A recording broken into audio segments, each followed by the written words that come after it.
Mahal kong Kuya Will, sa isang maliit na nayon na napapaligiran ng mga luntiang burol at umaagos na ilog, ako pala si Maris, isang dalagang mahilig sa pagbabasa at pagsusulat.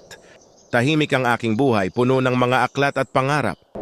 Isang araw habang naglalakad ako sa gilid ng ilog, natuklasan ko ang isang lihim na hardin, isang lugar na puno ng mga kakaibang bulaklak at halaman. Doon ko nakilala si Anthony, isang binata na tahimik at masipag na nag-aalaga ng hardin. Unti-unti naming natuklasan ang isa sa pamamagitan ng mga iniwang sulat sa isang lumang kahon sa gitna ng hardin. Nagsimula sa mga simpleng pagbati, ang aming mga sulat ay unti-unting naglalaman ng aming mga pangarap, takot at mga lihim na damdamin. Sa bawat sulat, lumalalim ang aming pagkakaibigan at unti-unting nabubuo ang pag-ibig sa aming mga puso. Isang araw, nagpasya akong harapin si Anthony. Kinakabahan man, sinabi ko ang aking nararamdaman.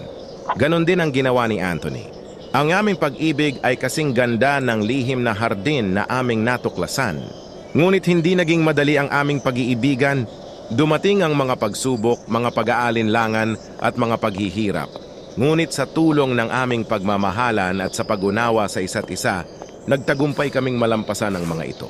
Nagmamahal, Maris.